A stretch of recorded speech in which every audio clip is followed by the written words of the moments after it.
Boleh, tapi kalau misalnya emang dokter Anissa ingin mulai duluan juga nggak apa-apa. By the way dok, suara dokter Anissanya agak kurang jelas dok. Kurang kenceng ya? Iya, Hmm.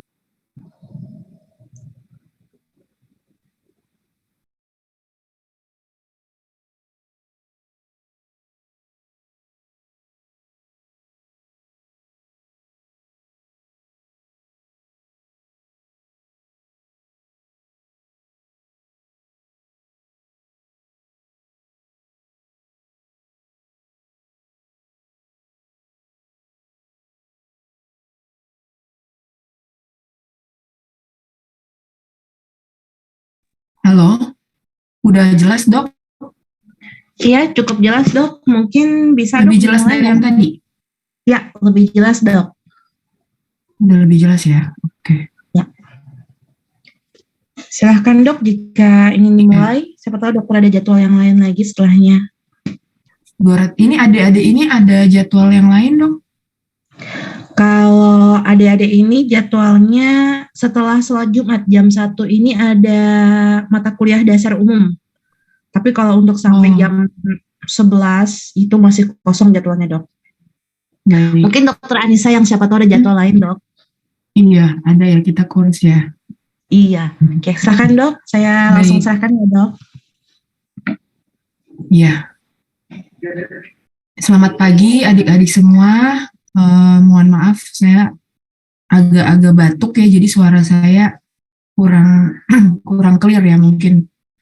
Ya, pagi ini saya akan menjelaskan ya lanjutan dari topik ya yang kemarin ya tentang genomik, penggunaan genomik praktis ya di dalam fasilitas kesehatan. Di sini kita ada 3 main komponen ya yang akan nanti saya bahas. Sebelumnya saya share screen dulu. Oh, saya belum dijadikan ini kali ya co-host ya dok, belum bisa share screen. Oh, tunggu sebentar dok, saya akan cek dulu dok.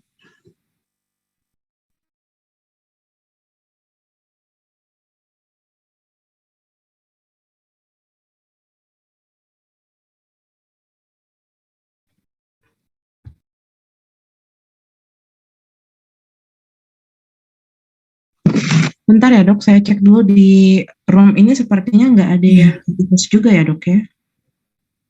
Oh, nggak ada yang host juga? Oke, bentar dok. Saya telepon dulu ya dok, mohon maaf.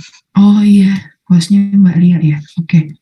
Ya. Jadi kemarin saya memberi ini ya tugas gen-gen yang termasuk hereditary cancer ya. Apa sudah ketemu semua gen-gen yang termasuk highly penetrance untuk breast and ovarian cancer? Silakan boleh disebutin ya apa saja yang ketemu gennya? Ayo, siapa yang mau coba jawab?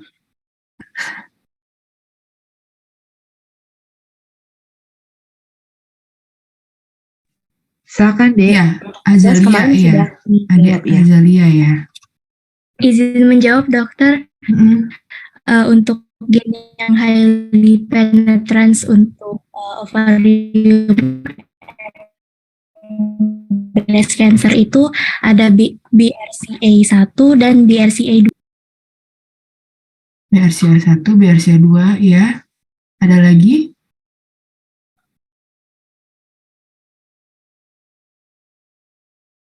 Ini internet saya yang jelek ya?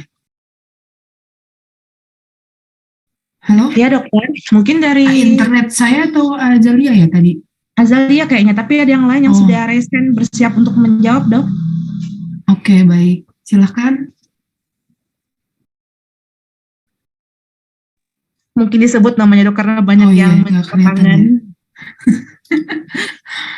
Oh iya, Sheila Kalista. Baik dok, terima kasih atas kesempatannya. Perkenalkan, nama saya Sheila Kalista dari Plastik Film.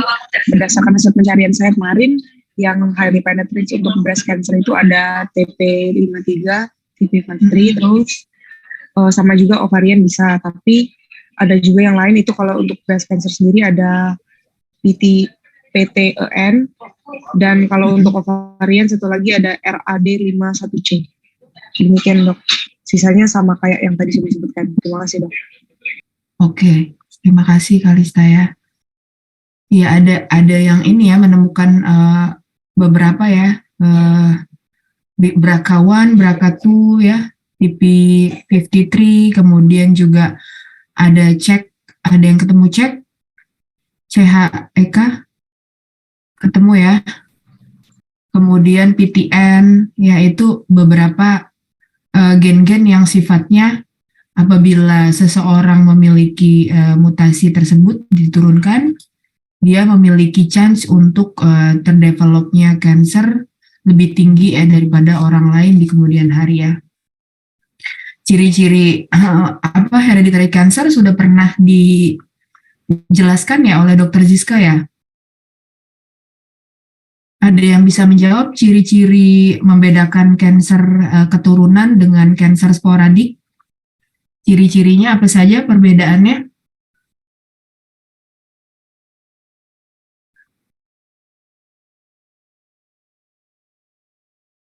Izin dokter, kalau untuk yang karakteristik hereditary cancer belum saya bahas dokter, karena saya membahas untuk cancer in general saja yang kompleks disease. Baik, Dokter Zizka, saya izin presentasi saya kali ini akan saya coba ambil dari beberapa slide ya, maksudnya dari beberapa tema presentasi ya. Belum saya gabungkan semua jadi satu, jadi saya akan berpindah ke presentasi sesuai per topiknya seperti itu untuk mengcover banyaknya tes genomik yang sudah jalan ya saat ini ya. Baik Dokter Nanti Anissa, untuk materi yang saya bagikan nanti sudah saya gabungkan. Oke. Udah bisa share screen ya dok ya? Iya sudah. Untuk adik-adik kalau misalnya ditanya silakan langsung jawab. Kadang-kadang kalau raise hands Dokter Anissanya nggak bisa lihat kalian raise hands. Jadi mungkin langsung bisa unmute ya dok ya. Nanti kalau ada yang mau bertanya juga langsung aja di chat ya, langsung ketik aja di kolom chat. Oke. Ya, jadi untuk pendahuluan kita membahas tentang value of genomics data ya saat ini. Ini slide-nya saya ambil waktu saya seminar di Asia Pacific Conference ya. Ini ada value of genomics data. Ya, jadi meliputi sebagian besar pemanfaatan genomik ini adalah untuk prenatal diagnosis ya, meliputi non-invasive prenatal testing, kemudian juga untuk cancer ya, untuk terapi cancer ya, lebih tepatnya mengetahui gen mutasi pada seseorang yang menderita cancer, dan juga mengetahui di keluarga itu memiliki mutasi-mutasi apa saja yang diturunkan. Untuk topik yang pertama saya cover akan meliputi prenatal diagnosis ini atau NIPT ya, yang dikenal dengan non-invasive prenatal testing. Yang pertama ini insidensi untuk terjadinya Down syndrome ya sesuai dengan maternal age meningkat, maka ini insidensi terjadinya Down syndrome semakin besar ya, karena teori senescence dari ovum ya atau sel telur pada wanita, yang mana wanita hanya memiliki satu sel telur, memiliki beberapa sel telur yang dari awal dia hidup sampai menopause ya, yang mana satu sel telur ini akan dikeluarkan setiap menstruasi, dan semakin usia bertambah maka sel telur ini kualitasnya semakin menurun ya, sehingga bisa terjadi error of disjunction ketika nantinya bertemu dengan sel sperma yang menghasilkan kelainan jumlah kromosom atau trisomi. Ya, salah satu yang paling sering terjadi adalah Down syndrome ya, sindrom trisomi 21. Angka kejadiannya 1 dari 700 kelahiran. Ya, jadi ini adalah pemeriksaan yang sangat-sangat banyak ditawarkan saat ini ya, yaitu cell-free DNA screening ya, dari judulnya screening, bahwa ini bukan pemeriksaan diagnostik, hanya untuk mengetahui apakah ada jumlah yang abnormal dari kromosom bayi ya. Jadi dari sini sifatnya kita mengambil fragmen DNA bayi yang ada beredar di dalam darah ibu, kemudian nanti fragmen tersebut akan di-align atau disusun dibandingkan dengan jumlah kromosom kontrol. Ya, jadi nanti melalui metode sequencing ya, dari darah ibu diambil, kemudian diekstrak, kemudian dari DNA-nya tersebut dimasukkan ke dalam mesin sequencing. Kemudian ada kontrol negatif di situ, artinya wanita hamil yang tidak memiliki anak trisomi, dan ada kontrol positif, artinya wanita hamil yang memiliki janin trisomi ya. Nantinya di sini akan bisa ketahuan ya apabila ada jumlah peningkatan jumlah DNA bayi misalkan pada trisomi tertentu ya, yang paling sering kita jumpai tadi trisomi 21, kemudian setelahnya trisomi 13 dan trisomi 18 ya. Yang lebih advance lagi sekarang sudah bisa untuk mendeteksi microdeletion, akan tetapi ini masih terjadi pertentangan ya untuk deteksi microdeletion ini karena jumlah kontrol positif atau ibu hamil yang memiliki janin mikrodelesi ini sulit didapatkan seperti itu. Akan tetapi canggihnya mesin sequencing ini bisa sampai membaca yang sangat dalam, membaca sequence DNA hingga ke delesi yang sangat terkecil seperti itu. Ini disebut dengan NIPT ya, non-invasive prenatal testing. Ya, jadi ini keterangannya bahwa bisa diambil dari mulai usia ibu hamil 10 minggu, ya. Kemudian nanti sel DNA tadi disequence dan dibandingkan dengan kromosom yang ada. Dan benefitnya ini adalah high detection untuk kondisi yang dites ya, yaitu yang umum dilakukan adalah untuk tadi trisomi 21, 13, 18, dan untuk penentuan jenis kromosom X dan Y. Ya, jadi jenis kelamin bayi untuk orang tua bisa lebih dini mengetahui ya, di 10-11 minggu mereka bisa mengetahui ada deteksi kromosom Y atau tidak ya, artinya mereka sudah bisa lebih awal mengetahui untuk jenis kelamin. Akan tetapi jenis kelamin penentuan seks kromosom ini juga akurasinya lebih rendah daripada kromosom 3 tadi ya, 13, 18, 21, artinya masih ada kesalahan untuk penentuan jenis kelaminnya, masih ada diskrepansi. Ya, jadi false positif ya, false positif ini bisa saja terjadi, akan tetapi sangat jarang ya. False positif artinya positif palsu, jadi hasil NIPT-nya dia trisomi, padahal bayinya tidak, ya ini sangat-sangat jarang terjadi, ya hampir tidak pernah. Kemudian keterbatasannya, limitasinya bahwa pemeriksaan ini non-invasive prenatal testing ini bukanlah diagnostik.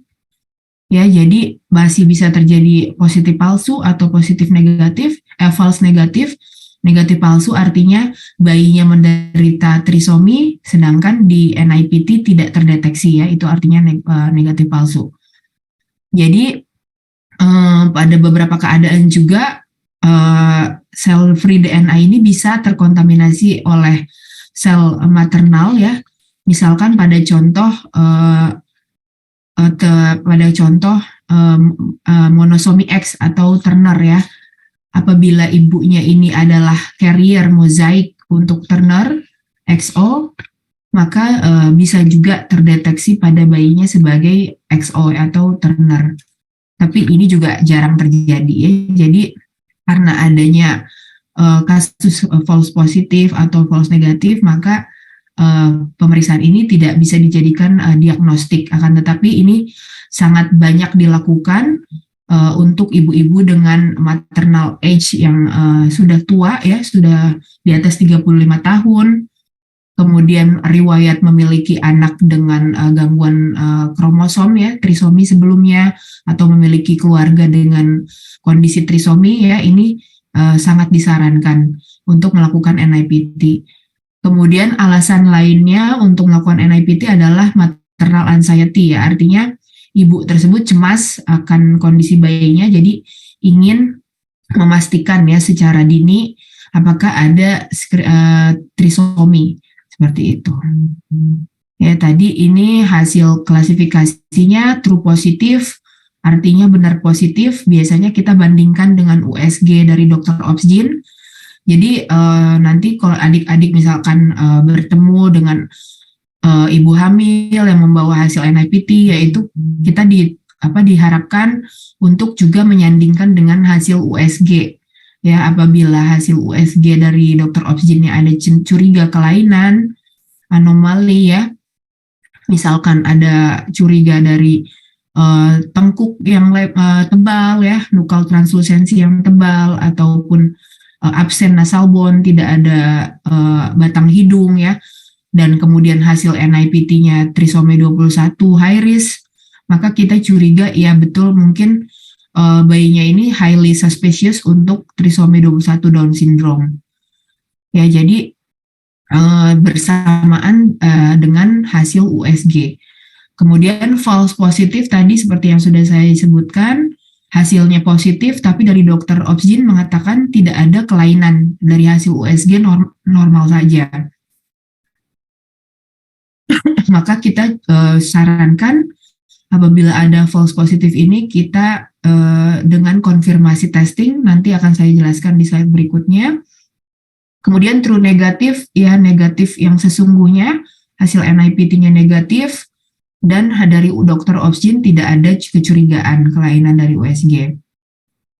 Dan false negatif, hasilnya negatif NIPT-nya, tetapi dokter obsgin mencurigai adanya misalkan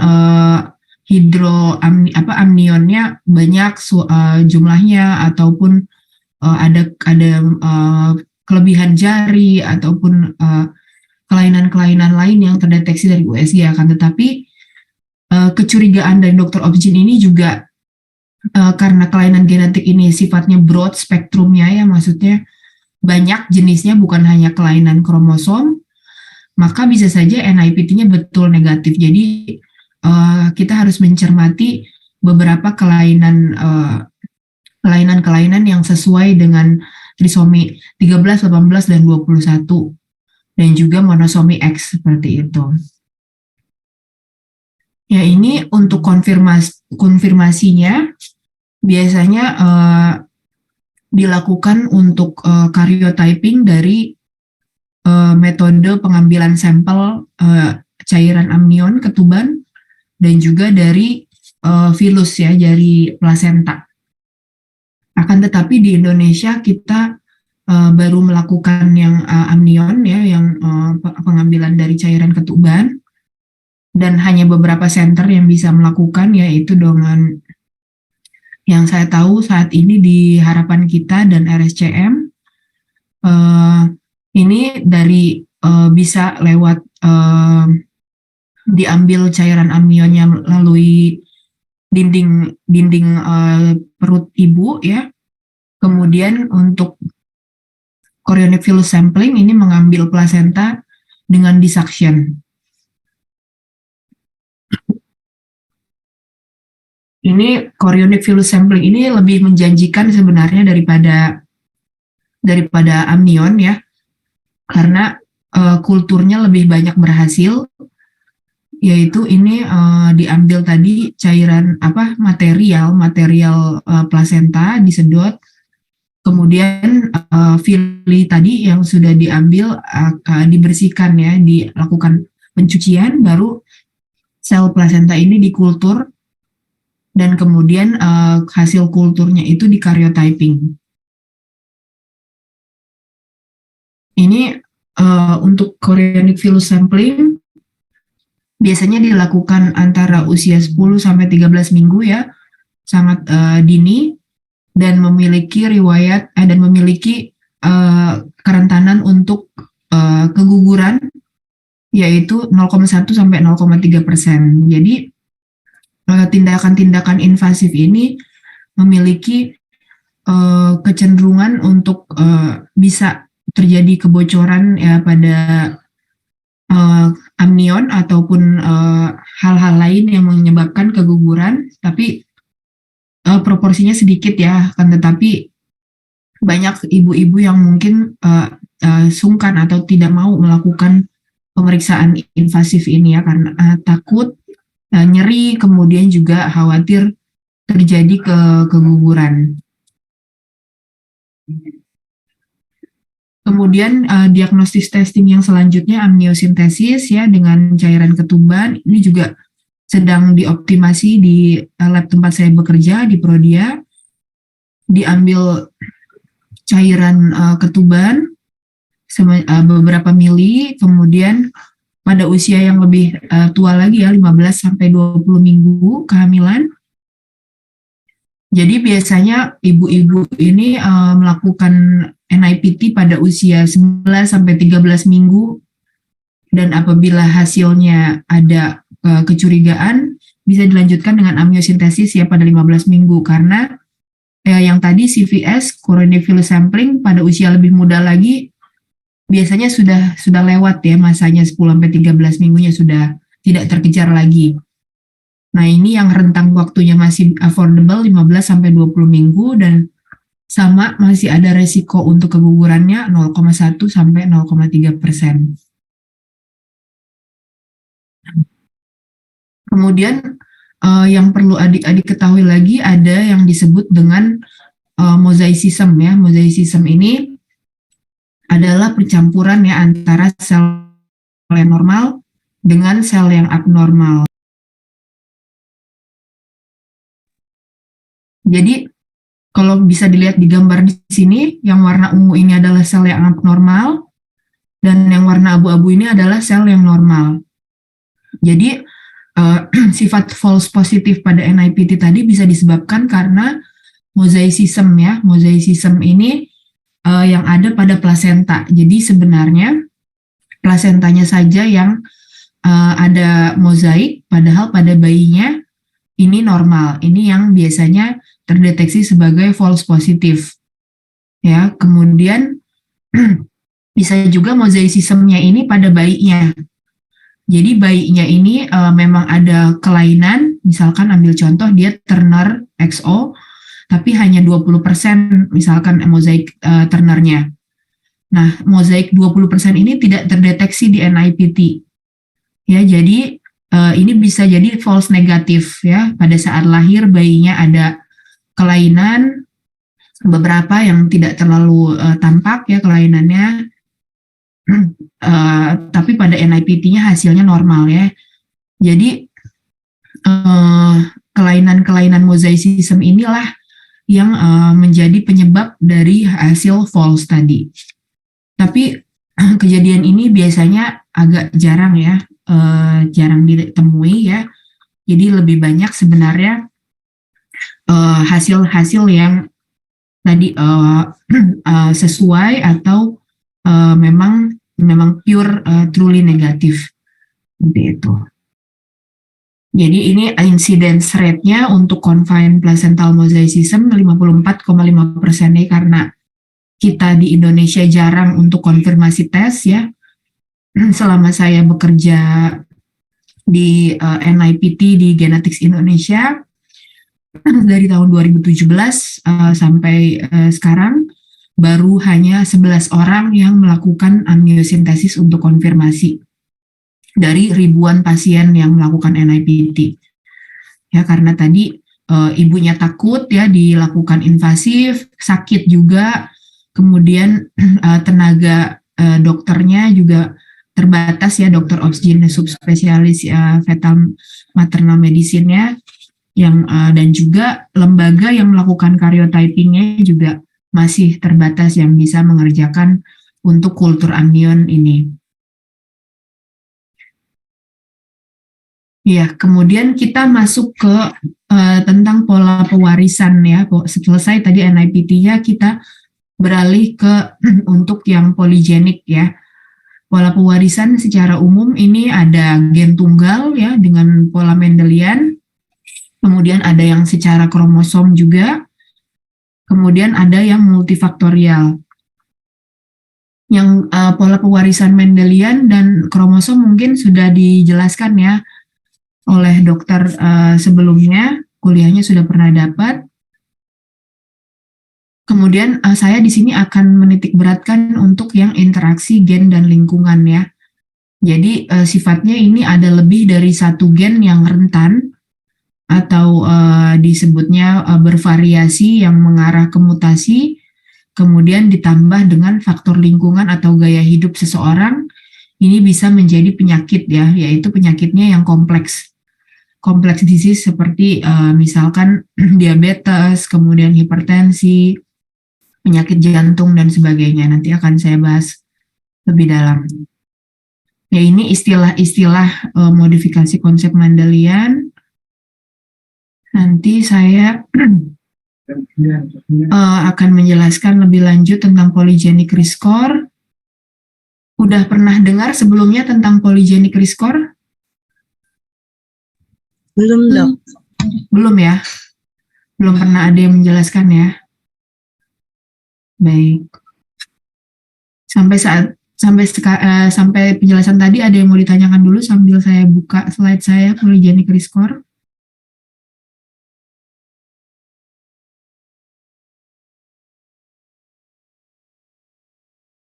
Tidak ada yang mau bertanya? Izin bertanya, dokter. Misalnya terjadi false positif seperti yang kata dokter tadi paparkan, itu nanti pertanggungjawaban klinik atau dokter yang memeriksanya itu gimana ya, dokter? Terima kasih. Iya. Jadi untuk false positif kita tidak memberikan jaminan apa-apa, akan tetapi untuk false negatif yang diberikan jaminan ya, artinya bayinya kelainan, tetapi di hasil NIPT-nya tidak ada apa-apa negatif, yaitu yang di cover biaya sekitar banyak sih berapa USD ya, berapa ribu USD, yaitu untuk kebutuhan anak ini selama 1 tahun pertama ya. Seperti itu, karena diduga bisa meninggal karena tidak bertahan hidup ya. Biasanya kalau kecacatannya sangat berat, seperti itu. Tapi kita juga harus cermati bahwa tidak semua kelainan genetik adalah kelainan kromosom ya, bisa juga berupa point mutation atau mutasi tunggal yang mana tidak tercover dengan NIPT ya, karena NIPT hanya mendeteksi kelainan jumlah kromosom dan perubahan struktur ya, microdeletion yang kecil. Jadi biasanya sampai saat ini saya belum pernah menemukan untuk penggantian biaya tersebut yang kasus false negatif seperti itu. Jadi biasanya kasus yang pernah ini adalah bayinya holoprosencephaly, yang memang holoprosencephaly ini bukan disebabkan karena kelainan jumlah kromosom ya, seperti itu. Jadi kita memberi penjelasan ke dokter obsgin, mencari literatur tentang bayi tersebut, kelainannya apa, dan penyebabnya ya, dan nanti dokter obsgin akan paham ya tentang penyebab dari kelainan tersebut memang adalah limitasi atau keterbatasan tidak tercover dengan NIPT. Seperti itu. Terima kasih pertanyaannya. Ada lagi yang mau bertanya?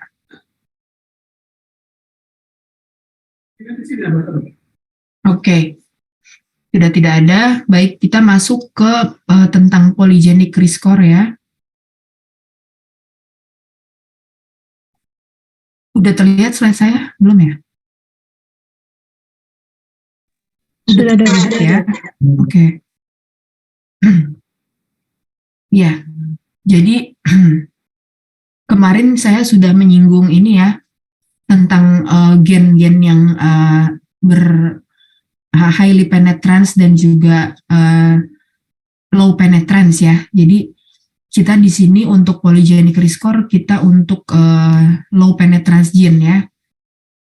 Jadi biasanya saya kepada klien atau pasien saya akan menjelaskan bagian ini. Jadi mereka mengerti letak apa yang diperiksa dari suatu tes ya. Misalkan nantinya dokter menjelaskan tentang karyotyping, maka dokter semua menjelaskan sampai di sini ya, kromosom yang diperiksa itu yang ini.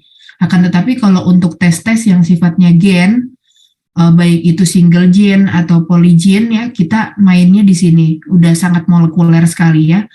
Jadi yang kemarin saya jelaskan karyotyping dan kromosomal microarray itu adanya di sitogenetik ya. Sedangkan yang sekarang saya mau jelaskan ini molekuler.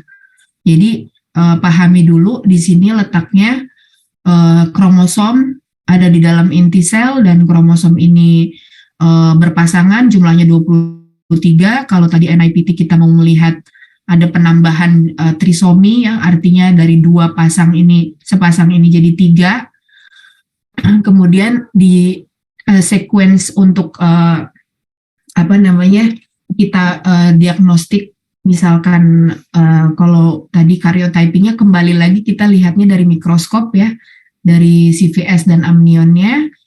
Dan sekarang untuk pemeriksaan yang polygenic rescore kita dari basa nukleotida ya, ada satu perubahan basa nukleotida yang SNP yang dituju itu yang akan memiliki skor pada pasien yang akan dihitung dan dibandingkan dengan jumlah populasi orang normal. Jadi alat bantu seperti ini, visual aid seperti ini penting ya untuk orang awam.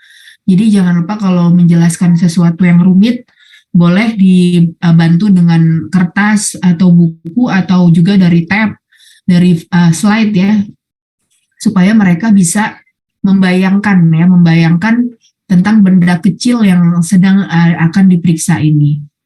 Seperti itu ya. Jadi tadi kemarin genomik sudah dijelaskan juga ya oleh Dokter Bu Ajeng ya, keseluruhan informasi genetik ya. Ini merebak karena tadi sudah established semenjak 2003.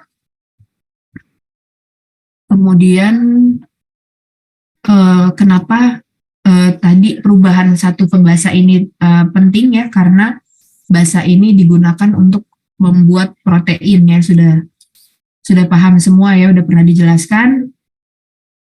Kemudian ini single nucleotide polymorphism, apa sudah pernah dapat penjelasannya kuliahnya untuk SNP? Belum pernah? Oke. Jadi tadi single itu satu ya, nukleotida ini basa penyusun DNA ya, yang ada 4 tadi, GACT, guanin, adenosin, sitosin, dan timin. Polymorphism ini perubahan kecil DNA yang bisa ada di populasi yang sifatnya bisa saja itu hanya variasi atau bisa juga mutasi ya. Jadi di sini kita mencari SNP ya, istilahnya SNP ini disebutnya SNP ya, apakah ada perubahan satu variasi basa DNA yang dinilai signifikan ya, signifikan dari studi populasi manusia. Seperti itu. Ya, ini tadi kartunnya. Kemudian untuk mutasi satu buah ini, mutasi titik ya, point mutation, ini bisa menyebabkan banyak kemungkinan ya. Bisa saja tidak terjadi mutasi atau bisa terjadi silent mutation. Ini perubahan satu basanya sama, maksudnya basa DNA yang berubah ini sama-sama membentuk protein yang sama. Oke. Ini udah pernah dapat kuliahnya tentang mutasi titik? Sudah, dokter.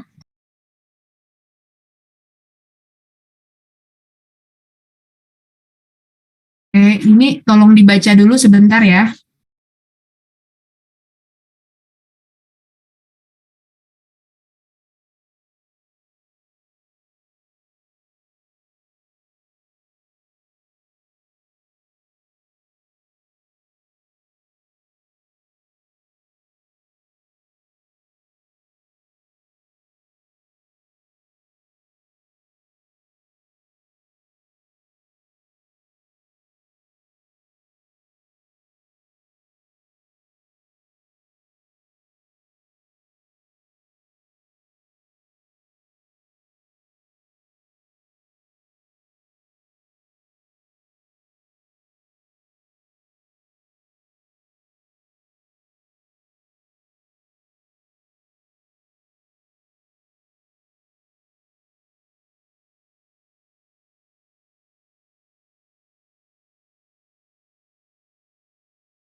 Oke, udah dibaca ya penetrans.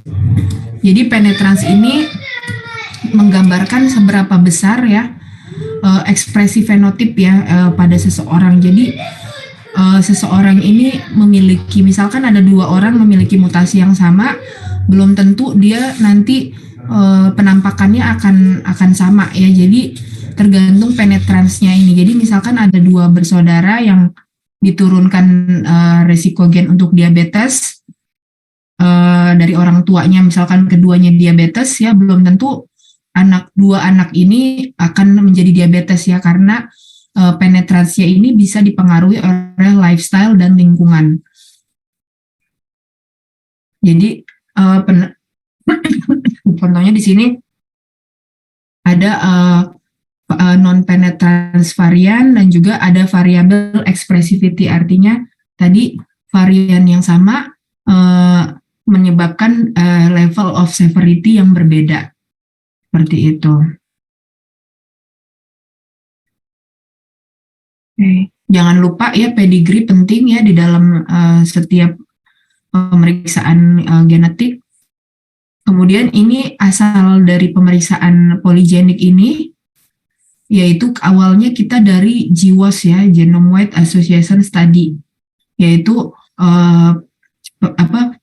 pemeriksaan SNP pada sekelompok orang yang banyak ya, sekelompok orang yang besar ya, misalkan 1000 genome pada di UK, kemudian GWAS study di Asia ya. Jadi ini beberapa negara maju sudah melakukan studi populasi dan data tentang SNP-nya bisa diakses, maka dari situ kita bisa menentukan gen-gen yang berpengaruh ya, gen-gen yang signifikan untuk terbentuknya suatu penyakit ya, sehingga diharapkan orang-orang yang memiliki kerentanan pada gen-gen yang signifikan ini bisa melakukan modifikasi gaya hidup seawal mungkin, seperti itu.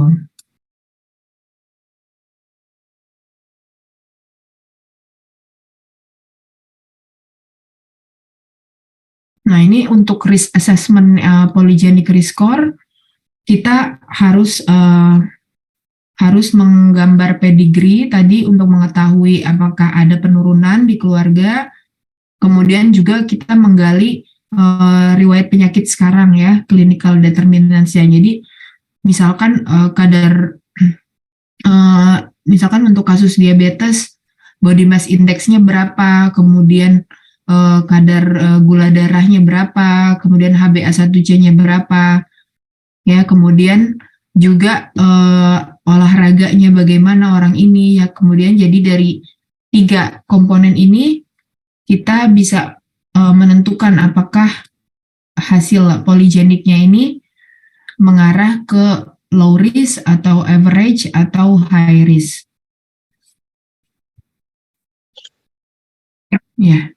Ini untuk tadi penjelasan penyakit-penyakit yang bisa dideteksi dengan polygenic risk score, yaitu penyakit kompleks ya. Penyakit kompleks yang timbul akibat peran serta beberapa gen atau banyak gen dengan faktor-faktor lingkungan. Ya, faktor lingkungannya tadi bisa dari pola makan ya, kemudian sering misalkan makan makanan yang tinggi garam untuk hipertensi misalkan, kemudian juga obesitas ya, kurang olahraga ya, gaya hidup sedentari, seperti itu. Jadi di sini yang diperiksa banyak gen ya. Kemudian sebagai dokter atau konselor kita mengeksplor dari sisi environment-nya, dari sisi gaya hidupnya.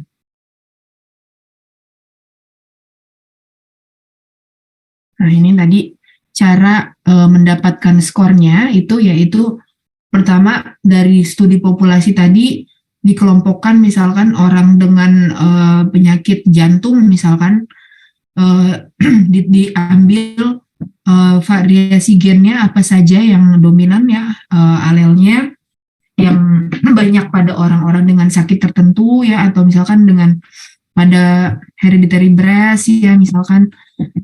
Kemudian dibandingkan dengan orang yang sehat ya, orang sehat ini gen-gennya variasinya apa saja. Jadi di sini para saintis tersebut menyimpulkan ya bahwa gen-gen dengan dengan alel-alel tertentu yang ada pada orang sakit adalah yang berwarna merah misalkan ya. Kemudian yang separuh warna pink, yang sifatnya low adalah yang hijau ya. Nanti hasil orang yang diperiksa poligenik ini dibandingkan dengan skor populasi orang kebanyakan ya. Jadi di sini ada skor increase yang warna merah, average yang abu-abu, dan biru ini yang low atau menurun skornya. Nah ini tadi untuk memberikan insight ya cara berpikirnya. Misalkan kita ambil contoh di sini alel yang berbahaya ini misalkan A ya, AA. Ya, apabila orang tersebut memiliki alel AA, maka nilainya 1,82 ya rasio skornya. Kemudian jika orang tersebut punya alelnya AC, A-nya hanya 1, maka skornya 1,35. Jika nilainya CC atau tidak memiliki A sama sekali, maka skornya 1. Ya, nanti dari banyak gen yang diperiksa ini semua skornya dijumlahkan, kemudian dibagi.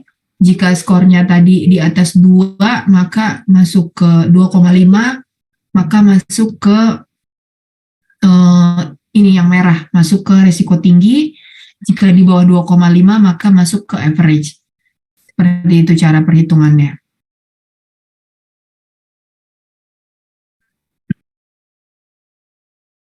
Nah ini kita masuk ke ini ya, cancer.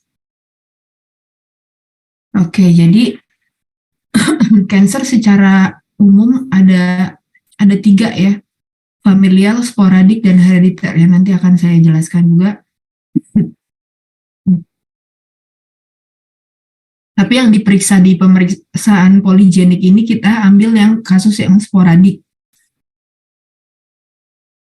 yang 80-90%-nya.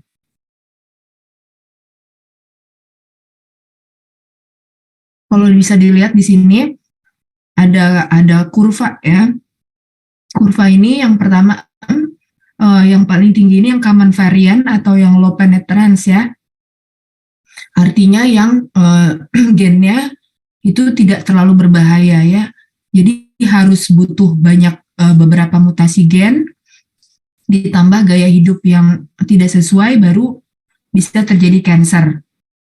Seperti itu. Sedangkan yang di bawah sini yang jumlahnya sangat sedikit, ini yang varians yang jarang, yang high penetrance. Yang kemarin saya kasih tugas ke adik-adik high penetrance gen untuk BRCA, untuk breast cancer, diantaranya BRCA1, BRCA2 ya, ATM, PTEN, kemudian TP53, itu adanya di sini high penetrance ya. Jumlahnya sedikit ya, 10% persentasenya dari total populasi. Maka dari itu pemeriksaannya khusus, beda sendiri ya. Jadi pemeriksaannya ada hereditary cancer screening. Sedangkan yang untuk low penetrance ini yang didominasi oleh gaya hidup ya, most of the cancer 90% ini adalah yang di low penetrance. Jadi kenapa pemeriksaan polygenic risk score ini atau bisa disebut dengan screening opportunistic, kita ambilnya low penetrance karena beberapa populasi orang kebanyakan punyanya low penetrance gen ini, sedangkan high penetrance ini dimiliki oleh hanya sebagian kecil orang yang kita bisa tahu juga dari riwayat keluarganya ya. Jadi misalkan turun-temurun ada neneknya atau tantenya yang breast cancer ya, itu kemudian di usia muda, di bawah usia 45 tahun terkena kansernya, dan lebih dari satu anggota keluarga yang terkena, itu kita curiganya high penetrance. Jadi nanti para adik-adik sekalian kalau sudah jadi dokter bisa memilah ya seseorang ini mau periksa di pemeriksaan herediter atau yang sifatnya screening untuk cancer yang screening. Jadi kalau orang itu sehat, kemudian tidak ada riwayat keluarga, ya kita periksanya di sini. Tapi kalau dia ada riwayat keluarga, lebih dari 1 orang yang terkena, periksanya yang untuk high penetrance gen. Seperti itu.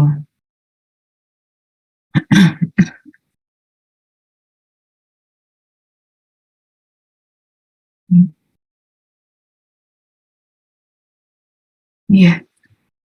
Jadi ini slide-slide ini saya sediakan untuk pasien yang memiliki hasil high risk ya.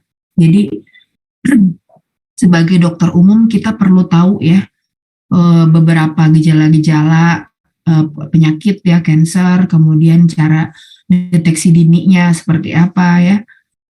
Jadi untuk edukasi pasien kita bisa memberikan gejala-gejala ini tanda ya untuk mereka sebagai cautious ya, untuk waspada seperti itu ya. Oke, jadi saya mau ambil contoh ya, dari pemeriksaan polygenic risk score yang ada di Prodia ya. Jadi di sini pemeriksaannya namanya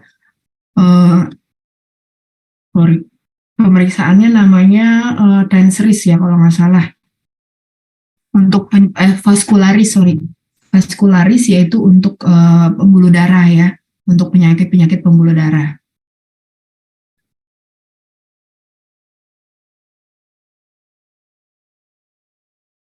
Oke.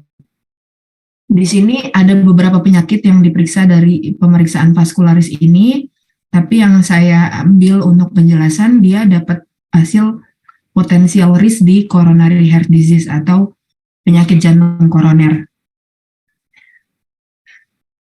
Ini udah ada di dalam pemeriksaannya, summary-nya, kemudian lifestyle recommendation-nya, kemudian saya buat pedigree untuk orang ini, kemudian di sini ya, ini kebetulan ini kliennya wanita, nah, kemudian dia juga sebenarnya adalah seorang dokter, dan ini ada bapaknya menderita sirosis hepatis, ibunya meninggal di usia 77 tahun, dan gaya hidupnya ini kita perlu explore ya, berat badannya 67, tingginya 157, masuk ke overweight, kemudian tekanan darahnya 140, dia punya hipertensi, hasil labnya dia punya hiperkolesterol ya, udah minum obat juga. Jadi di sini hasil potensial yang disandingkan dengan riwayat kesehatan yang beresiko ya.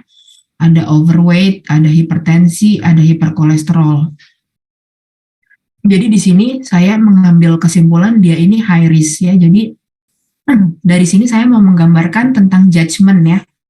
Jadi kita walaupun hasil kalkulasi genetiknya itu potensial, tapi kalau disandingkan dengan riwayat penyakit sekarang, dia yang positif ini ada macam-macam, jadi kita bisa bilang dia ini high risk. Seperti itu. Jadi karena dia high risk, maka saya sangat menekankan dia untuk melakukan diet ya, diet yang rendah lemak ya, tinggi serat, kemudian menghindari makan gorengan ya, membatasi bolehnya dia makan minyak itu hanya misalkan 1 sendok kecil, kemudian olahraga yang teratur 150 menit per minggu, kemudian juga hindari makanan yang terlalu asin, tinggi garam ya. Jadi ini semua berhubungan dengan pencegahan ya, polygenic risk score ini untuk pencegahan.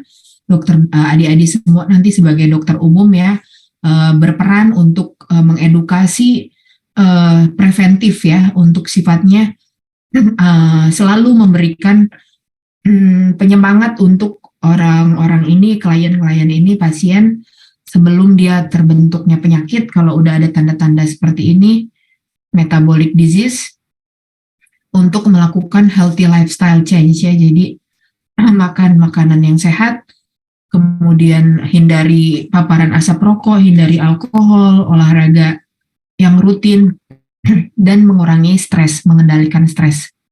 Seperti itu.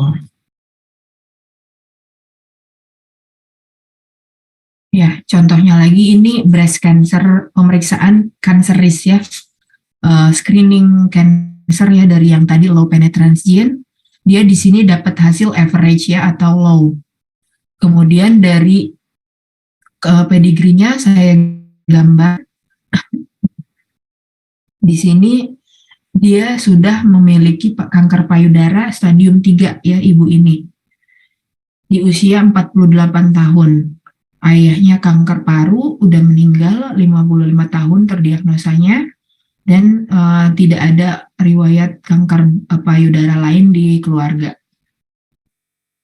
Riwayat penyakit dahulunya dia tidak menyusui anaknya, kemudian dia KB IUD bukan yang hormonal, untuk perjalanan penyakitnya sudah menjalani radiasi, dan dia di sini bertanya, hasil saya low risk, padahal saya adalah breast cancer survivor.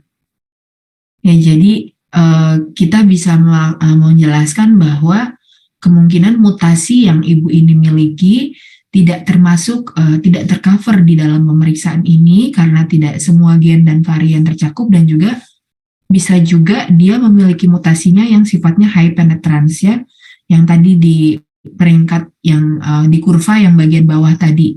Jadi karena di sini yang diperiksanya adalah low penetrance, maka dari itu tidak tercover seperti itu. Jadi sebagai konselor atau sebagai dokter umum nantinya kita menyarankan untuk putrinya ibu ini, anaknya, karena dia juga terkena breast cancer-nya di usia muda di bawah 50 tahun ya, kita curiga ini gen yang highly penetrance, kita sarannya untuk anaknya untuk melakukan pemeriksaan breast cancer herediter. Seperti itu. Kemudian ini juga ada hasil potensial risk untuk kanker liver, kanker hati. Di sini yang orang yang konsultasi ini yang ada tanda panahnya ya, Bapak usia 58 tahun dengan ibunya sendiri riwayat kanker liver ya di usia 70 tahun stadium 3 sudah meninggal. Adiknya ibunya ada yang kanker paru usia 70 tahun dan ada yang terkena kanker lain yang dia tidak mengetahui. Jadi di sini hasil dia potensial dan juga ada riwayat keluarga dengan kanker yang sama. Riwayat kebiasaan Bapak ini dia merokok 10 batang per hari dan juga dia punya hipertensi. Jadi di sini dia menurut saya dia sangat high risk ya karena gaya hidupnya dan juga keluarga ibunya ya, maksudnya ibunya yang kanker liver, kita tidak menutup kemungkinan dia pernah mungkin juga bisa terinfeksi waktu ibunya masih hepatitis B atau C ya. Jadi sarannya untuk Bapak ini ya cek HbSAg, kemudian cek anti HCV, atau kemudian AFP dan USG hati, berhenti dan mengurangi rokok, melakukan vaksin hepatitis B, dan makan sayur dan buah, dan juga kurangi makanan kemasan. Seperti itu. Kemudian ini contoh lagi untuk pemeriksaan hiperkolesterolemia, dia hasilnya potensial risk. Familial hiperkolesterolemia ini adalah hiperkolesterol yang terjadi di keluarga, meskipun mereka sudah menjaga asupannya ya. Jadi banyak anggota keluarga yang terkena hiperkolesterol atau penyakit jantung koroner turun-temurun ya. Jadi di sini sesuai ya hasilnya, dia saya gambar riwayat pedigree-nya, dia ibu ini yang berkonsultasi 44 tahun, anaknya laki-laki usia 20 tahunan juga hiperkolesterol. Padahal mereka berdua ini makannya sudah sangat sehat dan berat badannya juga berat badannya normal weight ya. Mereka sangat menjaga, tapi hasil lab kolesterolnya memang selalu tinggi ya. Kolesterol totalnya tinggi, ya, LDL-nya tinggi, dan juga ini ada riwayat keluarga ya dari tantenya dan omnya ibunya yang penyakit jantung koroner. Kemudian ada kakeknya, buyutnya yang terkena stroke. Jadi pentingnya untuk menggambar pedigree 3 generasi ya, untuk kita memetakan penyakit-penyakit ya yang ada di keluarga tersebut ya. Jadi di sini ibu ini hiperkolesterol ya, slightly di atas normal 228. Kemudian juga dia aritmia. Dari EKG ada aritmia, tidak ada hipertensi, olahraga sudah rutin. Jadi tetap kita consider high risk walaupun hasilnya potensial. Kemudian ini sarannya terus pertahankan gaya hidup sehat ya. Kemudian hindari makanan yang tinggi garam, makan banyak buah dan sayur, olahraga, dan cek kadar lipidnya secara berkala ya, secara rutin. Gitu.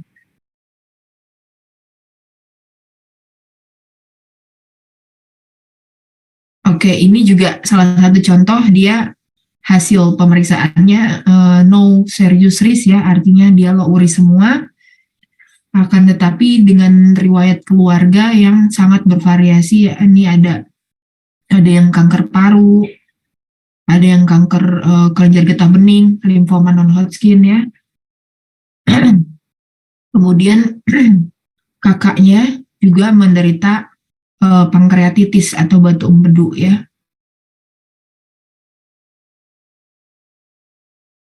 Sorry, ini ibunya menderita kolangiokarsinoma ya, kanker saluran empedu ya. Dan kakaknya juga pankreatitis. Jadi riwayat penyakit sekarangnya dia hipertensi, ada hiperkolesterol, ada nyeri pinggang ya, dan juga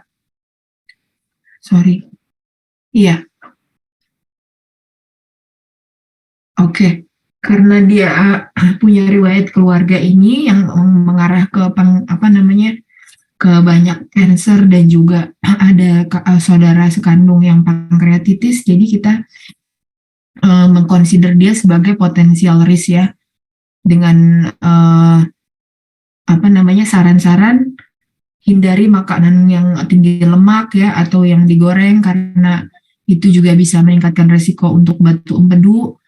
Kemudian olahraga rutin, minum air putih, dan hindari minum kopi dan teh, seperti itu. Oke. Waktunya berapa menit lagi ya? Masih panjang ya? Masih ada 1 jam lagi dok. Oh, 1 jam lagi, oke. Ya. Kita bahas yang banyak aja yang kayak gini ya. Ada yang mau ditanyakan dulu? Belum ada ya? Oke. Ini hasil di 1 orang, dia ada lipid metabolism disorder, dan untuk lipid metabolism disordernya dia potensial, dan non-Hodgkin limfomanya, kanker kelenjar getah beningnya high risk. Ya, jadi dapat 2 hasil yang abnormal, tapi dia tanpa riwayat keluarga dengan cancer dan dengan tanpa riwayat hiperkolesterol, hanya ibunya diabetes. Kemudian di sini dia orangnya hiperkolesterol dan obesitas dengan BMI 30,6, dan juga dia seborrheic dermatitis ya, mengalami seborrheic dermatitis. Jadi karena dia potensial di lipid metabolism disorder dan dia obesitas, maka kita sangat menekankan ya untuk dia ini menghindari makanan-makanan yang berlemak, digoreng dengan teknik deep fried, atau makanan manis ya, tinggi kalori. Kemudian konsumsi protein hewaninya dari daging diganti ke ikan. Kemudian turunkan berat badan ya dengan cara defisit kalori, kemudian olahraga yang teratur ya, 150 menit per minggu, dan kenali gejala limfoma non-Hodgkin ya. Jadi high risk dia di sini bukan berarti dia pasti akan terkena kanker kelenjar getah bening ini, akan tetapi di sini secara genetik ada peningkatan variasi gen ya, yang mengarah ke untuk penyakit kelenjar getah bening ini. Jadi kita beritahu tadi dari misalkan dia ada high risk di suatu cancer, maka biasanya saya akan memberikan slide-slide seperti ini ya. Jadi supaya pasien ini bisa tahu gejalanya apa-apa saja dan bagaimana screening awalnya. Jadi dengan hasil ini ya kita memberitahu bahwa gejalanya adalah pembesaran kelenjar getah bening ya yang bisa berada di belakang telinga, leher, ketiak atau selangkangan, penurunan berat badan yang drastis, rasa letih, lemah ya. Kemudian juga penurunan imun ya, penurunan imun tubuh ya, gampang terinfeksi penyakit ya seperti itu. Jadi gunanya pemeriksaan poligenik ini adalah untuk preventive medicine. Kemudian ini contoh yang imun risk, resiko imun, yaitu penyakit psoriasis. Di sini dia average hasil gennya.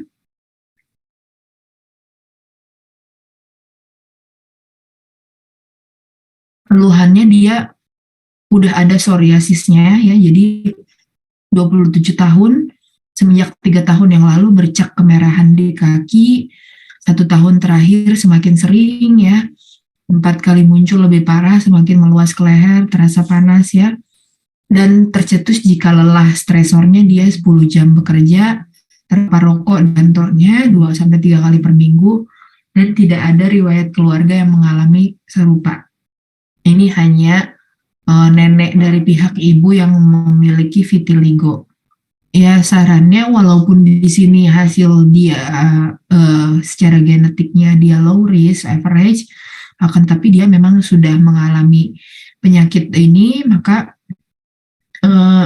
tadi kemungkinannya bisa karena variasi gennya dia tidak tercover di sini, atau memang penyakit dia ini lebih didominasi oleh faktor lingkungan, dalam arti di sini stres ya, stresornya yang tinggi. Jadi pencetusnya stres atau kelelahan, manage stres, kemudian memanage pola tidur ya, kemudian berjemur, cek kadar vitamin D, hindari paparan asap rokok ya, kemudian minum vitamin dan obat dari dokter spesialis kulit. Nah ini kasus untuk kanker kolorektal ya. Di sini dia hasilnya no specific risk juga, low risk. Akan tetapi dia 70 tahun mengeluh sebah ya.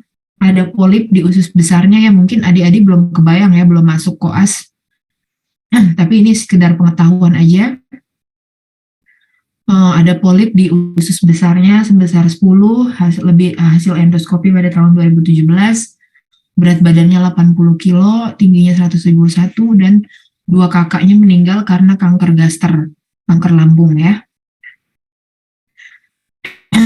Sorry, bukan kanker rektal ternyata. Iya, jadi di sini dia yang tanda panah ini ya, kakaknya yang meninggal ini yang warna biru kanker gaster, yang warna hijau kanker yang tidak diketahui. Nah ini sarannya untuk bapak ini, Bapak 70 tahun ini, walaupun hasil dia low risk atau tidak ada risiko yang serius, tapi karena 2 kakaknya kanker lambung, maka kita karena dia sudah ada polipnya juga lebih dari 10, kita consider sebagai high risk. Ya, kauternya dipolip pada saat endoskopi tersebut dan dilakukan pemeriksaan patologi anatomi. Kemudian Bapak ini juga bisa periksa biomarker CEA dan darah samar tinja. Dan untuk lifestyle-nya selalu perhatikan makanan yang seimbang serat ya, hindari makanan berpengawet. Kemudian turunkan berat badan dan endoskopi setiap 3 tahun ya. Seperti itu. Yang terakhir, contoh kasusnya. Ini pria usia 55 tahun, dia ada gangguan buang air kecil, hiperkolesterol juga, dan tidak merokok, bekerja di tempat penggilingan padi. Riwayat keluarganya, ada 3 orang yang terkena kanker paru ya, kakaknya, yang satu lagi kanker kanker hati sudah meninggal. Jadi dia sebenarnya highly sorry.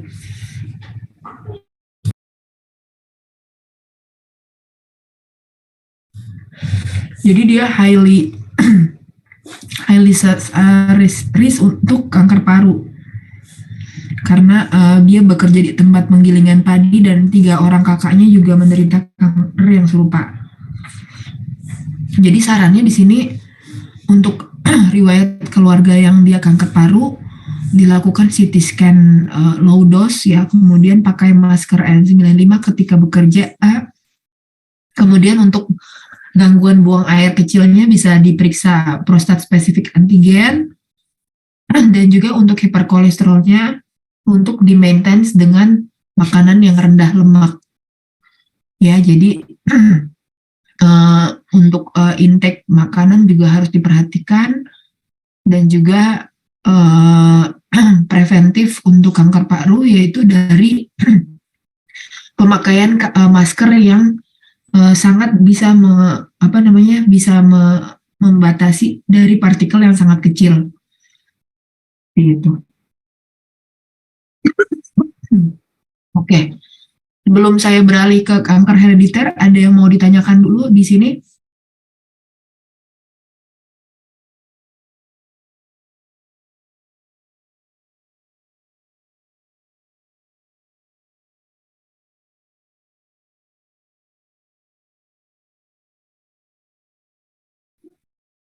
Nggak ada yang mau bertanya?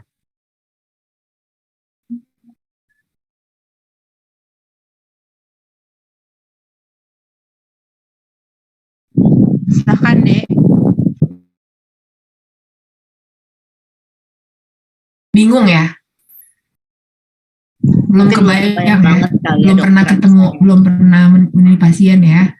Itu ada satu sudah mulai, saya mau bertanya ya, yang raise hand. Silakan Aidil. Baik, terima kasih Dok atas paparannya. Tadi Aidil mau sedikit notice beberapa paparan terkait yang kalau misalnya masalah level skornya tadi ya kan Dok. Dan itu kan ada yang kayak kalau misalnya penjelasan dokter tadi kalau misalnya di atas 2,5 itu dia masuk ke high risk kan Dok ya.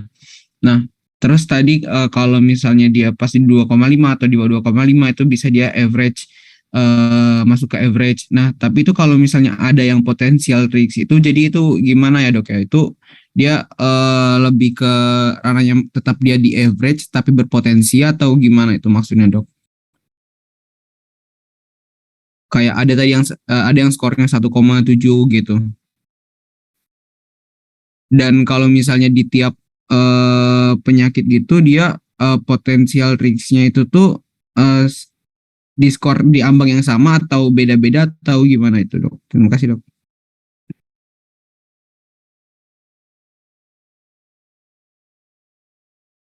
Ya, terima kasih ya pertanyaannya Aidil ya, pertanyaan yang bagus sekali. Jadi tadi klasifikasinya udah ada skornya ya. Jadi untuk menentukan dia masuk ke mana ini perlu judgement ya. Judgement ini, sorry ini kenapa sih?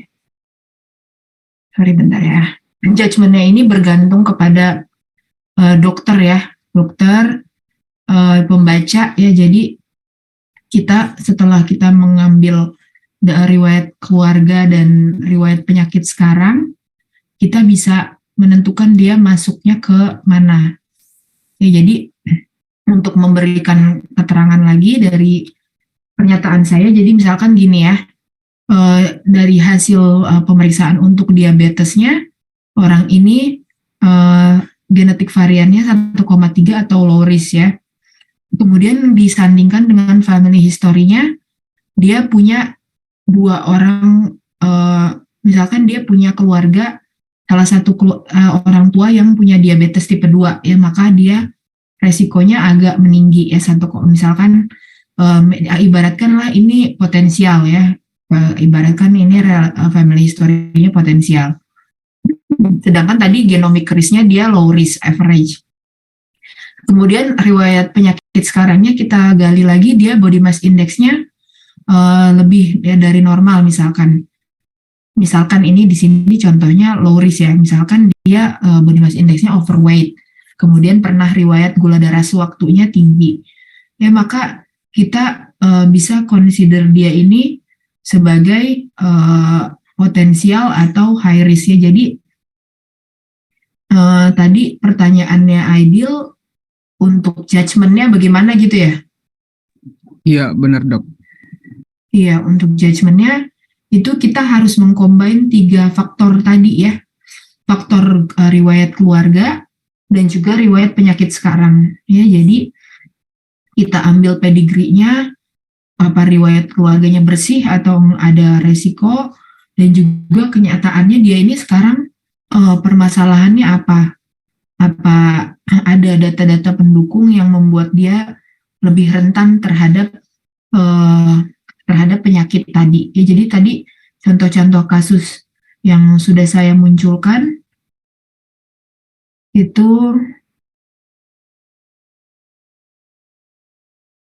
ya itu sudah melambangkan judgementnya ya. Jadi memang untuk pemeriksaan poligenik ini belum ada standar baku untuk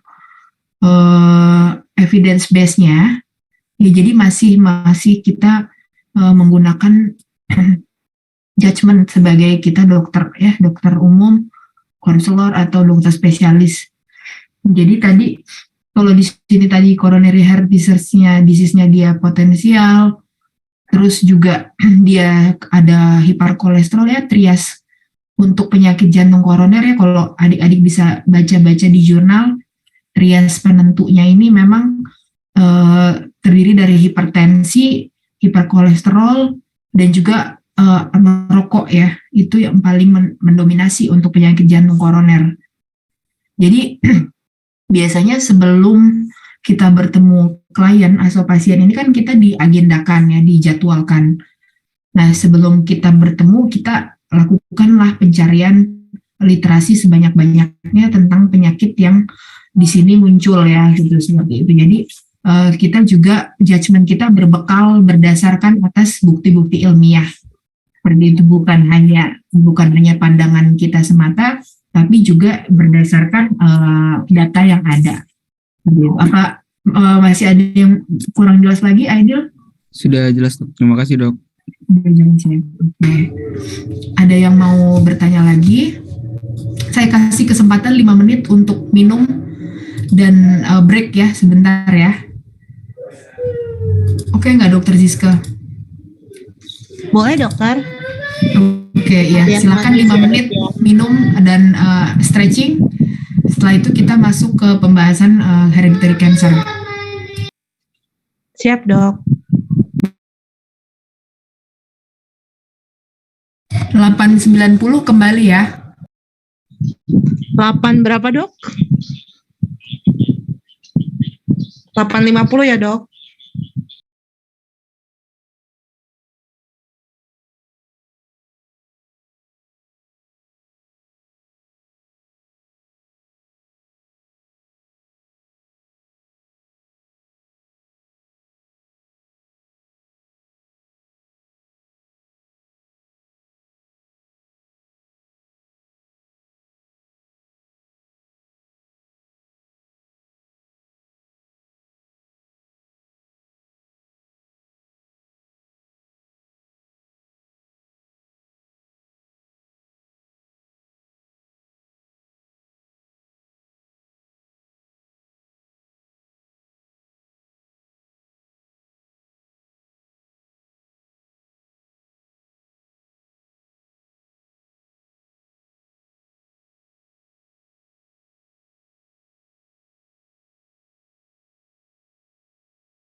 Oke, apa sudah kembali semua?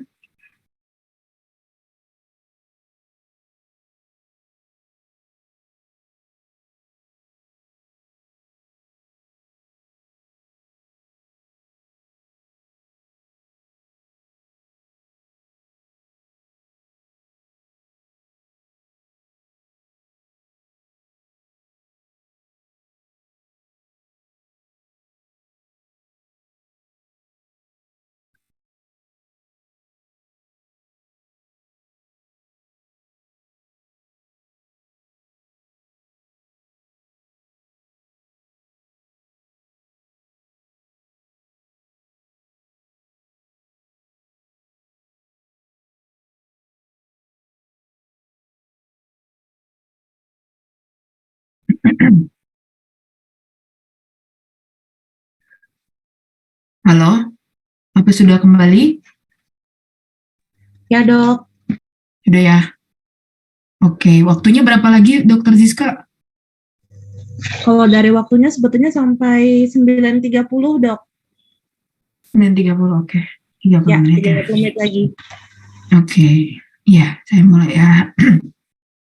Ya, kali ini kita akan, tadi setelah kita membahas tentang gen-gen yang diperiksa low penetrance dengan polygenic rescore, sekarang kita beralih ke gen yang high penetrance ya, yang diperiksa dengan pemeriksaan kanker herediter. Ya, kemarin sudah saya kasih juga tugasnya gen highly penetrance untuk breast cancer dan ovarian. Ya, di sini mungkin udah pernah dijelaskan juga ya oleh Dr. Ziske, secara umum kanker dibagi 3. Yang paling banyak terjadi ini sporadik, ya karena interaksi tadi ada faktor gen ditambah juga gaya hidup. Dan kemudian kanker familial yang ada turun-temurun di keluarga tapi sifat kansernya beda-beda ya, tidak satu jenis kanser. Kemudian ada yang herediter ya, jadi turun-temurun di keluarga lebih dari satu orang, mengenai di usia muda ya, itu suspeknya dari ada mutasi gen yang sangat berbahaya yang highly penetrance. Seperti itu. Ini Dokter Ziska udah diabadikan maksudnya untuk Sudah dok, tadi sudah dokumentasi saya. udah ya, Ya, baik. sudah. Iya, iya jadi hereditary cancer ini ya, misalkan ayahnya yang membawa gen yang mutasi tadi, ini penurunannya sifatnya random ya atau acak di antara sibling. Jadi bisa saja anaknya 2 ya, kalau dari 4 itu membawa atau menjadi carrier ya, 50% kemungkinan menurun ya. Jadi sifat penurunannya ini acak random dan juga bergantung pada sifat penyakitnya, apakah dia autosomal dominan atau autosomal resisten ya, kalau autosomal AR ya. Jadi resesif, autosomal resesif, sorry. Jadi kalau misalkan penyakitnya disebabkan sifat gennya ini autosomal resesif, maka dia butuh 2 mutasi baru dia menjadi penyakit ya. Tapi kalau autosomal dominan dia hanya punya satu gen ini saja sudah bisa menjadi penyakit ya, tergantung dari sifat gennya itu. Ya, jadi kegunaan dari pemeriksaan herediter ini, kanker herediter ya, untuk kita menentukan terapi ya yang sesuai ya, kemudian juga mengetahui resiko pada keturunan selanjutnya atau saudara sibling ya, sebagai ini berpengaruhnya nanti ke dokter onkologi ya, dan bedah onkologi ya, lebih berpengaruh ke spesialistik.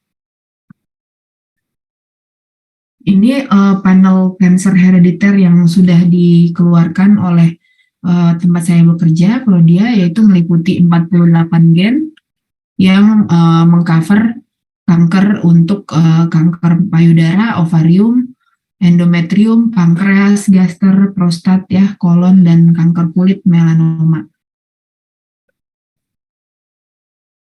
Sorry.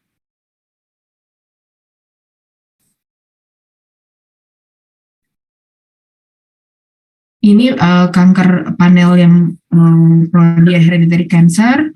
Ya, di sini bisa kita lihat ini gen-gennya 48 gen. Bisa dilihat juga ada beberapa gen yang kemarin kalian sudah cari ya untuk breast dan ovarian ya, meliputi tadi ada di sini ya BRCA 1, BRCA 2, APM, kemudian CHEK2 ya, PALB2 ya, TP53 ya, dan yang lainnya ini yang untuk kanker selain breast and ovarian ya. Oke, sorry.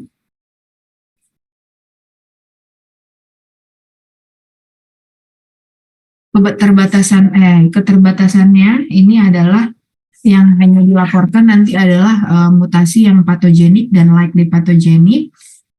Ya, kemudian varian yang uncertain yang tidak belum tentu signifikan ini tidak akan dilaporkan ya. Varian of uncertain significant atau VUS tidak akan dirilis hasilnya. Itu.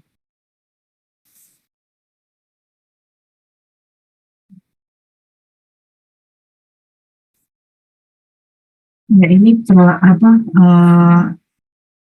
tentang varian mutasi BRCA 1 dan 2, kemudian ada terapi yang spesifik ya untuk membawa mutasi tersebut ya. Mungkin adik-adik belum perlu karena ini terlalu spesialistik ya. Kita akan beralih ke tentang konseling pemeriksaan kanker. Ada yang mau ditanyakan dulu?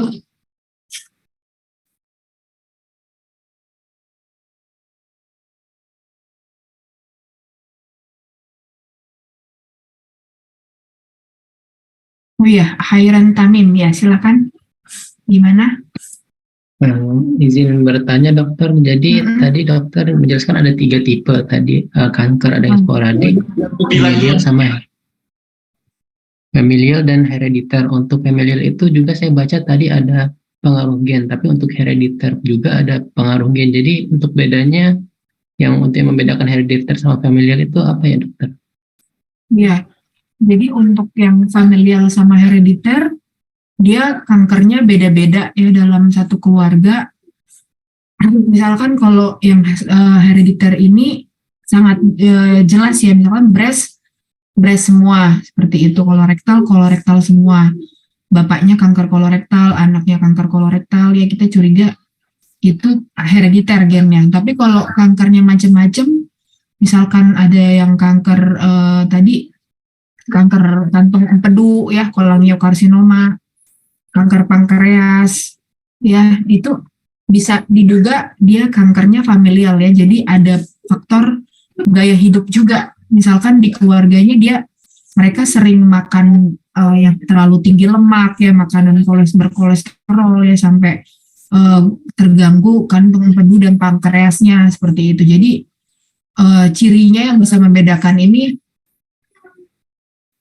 tadi jenis kankernya yang berbeda-beda, terus juga age of onsetnya yang bervariasi, bisa di usia tua, bisa di usia muda. Kalau herediter rata-rata di usia muda, di bawah 50 tahun. Seperti itu. Apa Mas Ud, sudah jelas, Dek? Terima kasih dokter, sudah jelas. Iya. Baik. Ini dibaca dulu ya tentang cancer ini. Saya mau izin dulu sebentar ya. Anak saya nangis. Maaf ya dokter Viko. Ya nggak apa-apa dokter Anissa. Ya baca dulu ya sebentar.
Sudah dibaca ya tadi?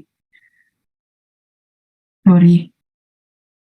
Oke, jadi udah kalau misalkan tadi ya familial beda-beda kansernya, kalau herediter turun-temurun satu jenis kanker, kemudian di usia muda di bawah 50 tahun, 45 tahun ya. Early diagnosis ya, kalau familial variable age of onsetnya bervariasi kansernya. Yang sporadik ini biasanya di usia tua ya, di atas 70 tahun ya. Gitu. Oke. Udah pernah ada materi tentang ini? Materi tentang kanker? Sudah, Dok. Udah ya? Dokter Zizka ya? Iya, Dok. Oke. Iya, jadi intinya kalau kanker sporadik ya, kanker sporadik atau yang karena pengaruh lingkungan ini, kita harus ada second hit mutation ya. Jadi kita punya gen-gen yang salah ya, faulty genes atau gen yang termutasi beberapa, tapi gen ini tidak terlalu kuat untuk membentuk kanker ya. Jadi harus ada second hit mutation yang mutasi kedua. Kesalahan kedua bisa dari mutasi yang didapat ya, misalkan sering makan makanan berpengawet, makanan karsinogenik, terpapar asap rokok dari muda 15 tahun merokok, atau juga misalkan dia suka menghirup, bekerja di industri parfum misalkan, bisa jadi kanker paru ya.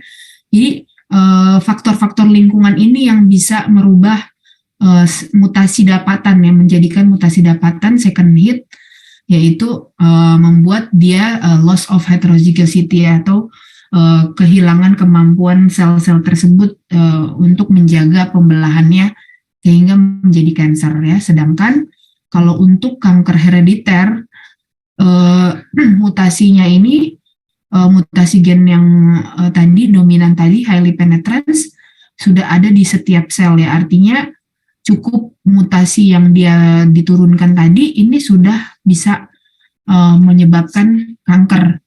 Jadi misalkan yang dia BRCA1 atau 2 dia positif mutasi dari hasil pemeriksaannya, kemudian di usia misalkan 30 tahun atau 40 tahun dia terkena breast cancer, yaitu penjelasannya karena mutasi yang dia punya ini sudah cukup untuk menjadikan semua selnya ini menjadi faulty ya, menjadi salah, seperti itu ya. Jadi perbedaannya faktor lingkungan tadi mempengaruhi mutasi dapatan ya. Oke.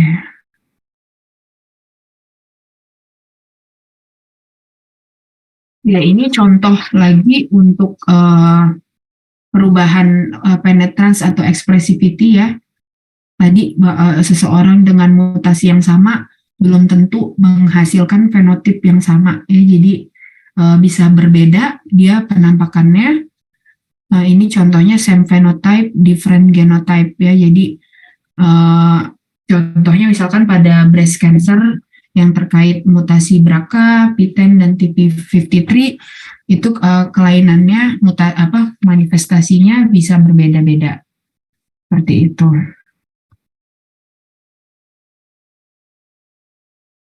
Ya, ini tadi konsep yang harus dimiliki ya, harus yang di luar kepala tadi.